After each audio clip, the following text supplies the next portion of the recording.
अस्सलाम वालेकुम। 10th class मुतालिया पाकिस्तान चैप्टर नंबर 3 तारीख पाकिस्तान मियां मोहम्मद नवाज शरीफ का दूसरा दौरे हुकूमत जो कब आया 1997 से लेके 1999 तक। ठीक है, इसमें उन्होंने क्या काम किया? इख्तिसासी इस्लाहात और निजकारी। ठीक है, माशियत को मजबूत बनाया। मियां मोहम्मद नवाज शरीफ की हुकूमत ने सरकारी अदारों की निजकारी को फरोग देकर पाकिस्तान की माशियत को बहाल करने की पर तवज्जो दी। ठीक है, पब्लिक सेक्टर पर बोझ कम करके, पब्लिक सेक्टर वो जो एक आम आवाम के होते हैं। आपको पता है कि गवर्नमेंट जो सरकारी जितने भी मुलाजिम या महकमे हैं उन पे इतना बोझ नहीं पड़ता, सिर्फ उन पे नहीं पड़ता, वो पूरी हुकूमत का काम होता है उसे चलाना। लेकिन जो एक प्राइवेट होते हैं उसका सारा बोझ उन्हीं पर होता है। तो इसने क्या किया? इसने सरकारी अदारों की निजकारी को फरोग देकर पाकिस्तान की माशियत को बहाल किया। पब्लिक सेक्रेटरी पर बोझ कम करके निजी सरमायाकारी की हौसला अफजाई के लिए मियां मोहम्मद नवाज शरीफ का मकसद माशियत को जदीद बनाना और इसे आलमी सतह पर मजीद मसाबकती बनाना। आलमी सतह क्या होती है? इंटरनेशनल लेवल पे बाकी दुनिया के सामने एक चीज ले जाना और उनके सामने कर। Market liberalisation. मियां मोहम्मद नवाज शरीफ की हुकूमत ने तजारत को आजाद करने, तजारत क्या है? कपड़ा या कोई भी चीज बेचना, ठीक है, चीजें बेचना, उसे आजाद करके और महसूल किसे कहते हैं? टैक्स, टैक्स को कम करने के लिए पॉलिसियां मुतारिफ करवाई जिससे बैनुल अक़वामी सरमायाकारी और तजारती मौके के लिए राह हमवार हुई। ठीक है, अब बैनुल अक़वामी सतह पर आप दूसरे ममालिक में जाके अपनी चीजों को फरोख्त कर सकते हैं। आप अपने मुल्क में बैठे बैठे दूसरे ममालिक में चीजों को फरोख्त कर सकते हैं। ठीक है, और उन पे टैक्स भी आपको कम लगेगा। ये सारा कुछ किया उसने। जदीद इंफ्रास्ट्रक्चर की तरक्की। ठीक है, मोटरवे प्रोजेक्ट बनाया। अब बाकी प्रोजेक्ट, ऐसे प्रोजेक्ट जिससे तरक्की हो मुल्क की, तो उसमें लाहौर इस्लामाबाद मोटरवे M2 की तामीर नुमाया इक़दाम में से एक है। जो काम इन्होंने किया उसमें सबसे ज्यादा नुमाया जो नजर आता है आवाम को वो क्या है? मोटरवे बनाना। ये मंसूबा अपने बुनियादी ढांचे को बेहतर बनाने और बड़े शहरों के दरमियान राब्ते को फरोग देने के लिए पाकिस्तान के अज़ाइम की अलामत है। चूंकि बाकी शहरों से राब्ता करना मुश्किल था, सफर बहुत मुश्किल था, तो इसने क्या किया? शहरों को, बड़े शहरों को आपस में जोड़ दिया और सफर को आसान कर दिया। तो इसने क्या हुआ?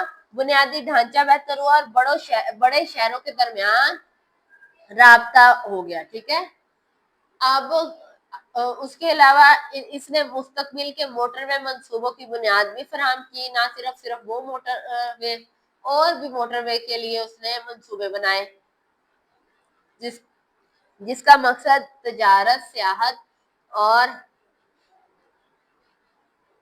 तजारात को फरोग देना था। देखो, अगर रास्ते होंगे, आपस में कनेक्शन होंगे तो सियाहत को फरोग मिलेगा। सियाह ज्यादा से ज्यादा बाहर से लोग या मुल्क में से ही लोग जो सैर तफरीह के लिए जाएंगे, इससे भी आपकी मुल्क की आमदन में इजाफा होगा। अगर बाहर से लोग आते हैं तो भी आपके मुल्क की आमदन बढ़ती है।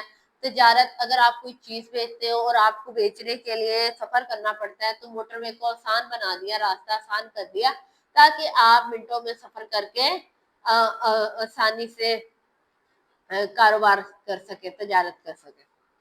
बेहतरीन ट्रांसपोर्टेशन नेटवर्क दिया, सड़कों और नकलो हमल को जदीद बनाकर। पहले तो हमें सड़कें देखिए, एक जगह से दूसरी जगह जाने के लिए सड़क इस्तेमाल होती है, और अगर सड़क की हालत अच्छी नहीं होगी तो हमारा सफर जो है वो बेमजा हो जाएगा और उसके अलावा हमें तकलीफ होगी और टाइम भी ज्यादा हमारा खर्च होगा। तो पहले तो उन्होंने सड़कों को और नकलो हमल को, इधर से उधर जाने को जदीद बनाकर मियां नवाज शरीफ की हुकूमत ने इलाकाई रसाई को बढ़ाने की कोशिश की। इलाकाई, एक इलाके की दूसरे इलाके तक रसाई, रास्ता कायम कर दिया गया जिससे कारोबार और शहरियों के लिए सफर करना और इक्तिसादी सरगर्मियों में मशगूल होना आसान हो गया। ठीक है, اب لوگوں کے لیے سفر کرنا بھی آسان ہو گیا ہے اور وہ تجارت اور یہ ٹرانسپورٹ یہ سارا کچھ آسانی سے کر سکتے ہیں. ٹھیک ہے. Nuclear deterrence strengthening national security. Chagai nuclear test. Mian Muhammad Nawaz Sharif کی قیادت میں پاکستان نے بھارت کے جواب میں اپنے پہلے بھارت نے تجربہ کیا، نیوکلیئر ملک بنا تھا، نیوکلیئر پاور پہلے بھارت بنا تھا. ٹھیک ہے. اس کے بعد پاکستان نے ان کا جواب دینے کے لیے اپنا جو جوہری تجربات کامیابی سے کیا. جب بھی آپ کوئی چیز بناتے ہو تو اس کے بعد اس پہ تجربہ کیا جاتا ہے. ٹھیک ہے. یہ جو ہے یہ 28 مئی کو کیا گیا، اسی لیے اسے یوم تکبیر کا دن کہتے ہیں. یوم تکبیر کو آپ نے پہلی دفعہ نیوکلیئر پاور کا تجربہ کیا تھا اور وہ کامیاب ثابت ہوا، جس سے ایک جوہری طاقت کے طور پر ملک کی پوزیشن مستحکم ہو گئی. ٹھیک ہے. اب آپ بھی ایک نیوکلیئر پاور ہو، ان چند ممالک میں سے ہو جن کے پاس نیوکلیئر پاور ہے. اس سے نہ صرف پاکستان کی دفاع صلاحیتوں میں اضافہ ہوا بلکہ قومی لحاظ سے باعث فخر بھی بنا. ایک تو آپ کا دفاعی سسٹم اچھا ہو گیا، آپ کا ڈیفینس سسٹم بہتر ہو گیا، دشمن آپ پر حملہ کرنے سے پہلے اب کئی بار سوچے. اور اس کے علاوہ آپ کے لیے یہ فخر کا کام ہے کہ آپ ان ممالک میں شامل ہو گئے جن کے پاس نیوکلیئر پاور ہے. اور پاکستان ایٹمی ہتھیار رکھنے والا پہلا مسلم ملک بن گیا تھا. مسلمانوں کے جتنے بھی ملک ہیں ان میں سے سب سے پہلا جو اٹامک پاور بنایا تھا وہ پاکستان ہے. قومی فخر اور خود مختاری. جوہری تجربات نے پاکستان کو خود مختاری کو تقویت دی اور خطے میں اس کی اسٹریٹجیکل پوزیشن کو مضبوط کیا گیا. پڑوسی ممالک کے ساتھ طاقت کے توازن کو یقینی بنایا گیا. ٹھیک ہے. آج کے لیے اتنا کر لیں، باقی کا ہم کل کریں گے. باقی کے جتنے بھی اقدامات ہیں وہ ان کے نواز شریف دور کے وہ ہم کل پڑھیں گے. آج کے لیے اتنا کافی ہے. شکریہ. اللہ حافظ.